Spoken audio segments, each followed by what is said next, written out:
Government ఎంత వద్దని మొత్తుకున్నా దొరికిన వాళ్ళని దొరికినట్టు లోపలేసినా కానీ బుద్ధి అయితే వస్తలేదబ్బా వీళ్ళకు. అయినా దానికున్న డిమాండ్ అసొంటిది. మరి దాని కొరకు తప్పు చేసుడు దొరుకుడు, మళ్ళీ ఈసారి కొత్తగా ట్రై చేసుడు, ఇది ఎప్పుడు నడుస్తూనే ఉన్నది పోర్రి. అయినా వీళ్ళు ఎంత తెలివిగా ప్లాన్ చేసినా కానీ ఉత్తగానే దొరికిపోతుర్రు. మరి చూడుర్రి అదేందో. గీ ముచ్చట చూడుర్రులా. ఈడేంది ముచ్చట చూడు అని డీసీఎం ను చూపిస్తుండు అని గరం కాకుర్రి. ఆ డీసీఎంలకి వెళ్ళి ఏం తీస్తున్నారో ఒక పారి చూడుర్రి.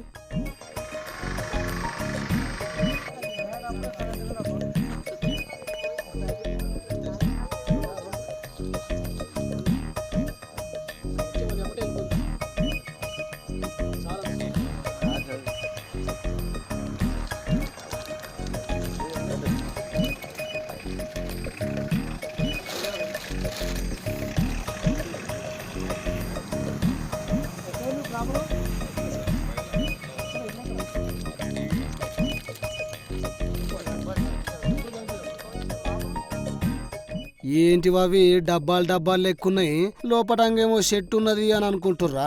అది గంజాయుల్లా గంజాయి. కాంగ్రెస్ పార్టీ అధికారంలోకి వచ్చినాక సీఎం రేవంత్ సారు గంజాయిని అస్సలు సహకరించొద్దు, దొరికిన వాళ్ళను దొరికినట్లు తీసుకుపోయి జైల్లో నూకుర్రి అని పోలీసు వాళ్లకు ఆర్డర్ చేసిన ముచ్చట మనకు తెలిసిందేనా? ఈడ ముచ్చటేందంటే నల్గొండ జిల్లా నాగార్జున సాగర్ లా ఆదివారం అద్దమ్మ రాత్రి 168 ప్యాకెట్ల గంజాయి పట్టుకున్నారట. ఖాళీ టమాటా ట్రేల మధ్యలో గంజాయిని మహారాష్ట్రకు తీసుకుపోతున్నారట బట్టేబాజ్ గాళ్ళు. ఏం లేదన్నా 330 కేజీల గంజాయి ఉందంట. ఇక ఇది కరెక్ట్ గా నాగార్జున సాగర్ ఏపీ సరిహద్దు చెక్ పోస్ట్ కాడనటనుల్లా.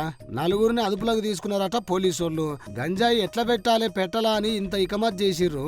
గదే తెలివి ఏదన్నా పని మీద పెట్టి బతకనికే పెడితే కాదా చెప్పుర్రి. ఇప్పుడు పోయి జైల్లో కూర్చొని ఊసలు లెక్క పెట్టుర్రిగా.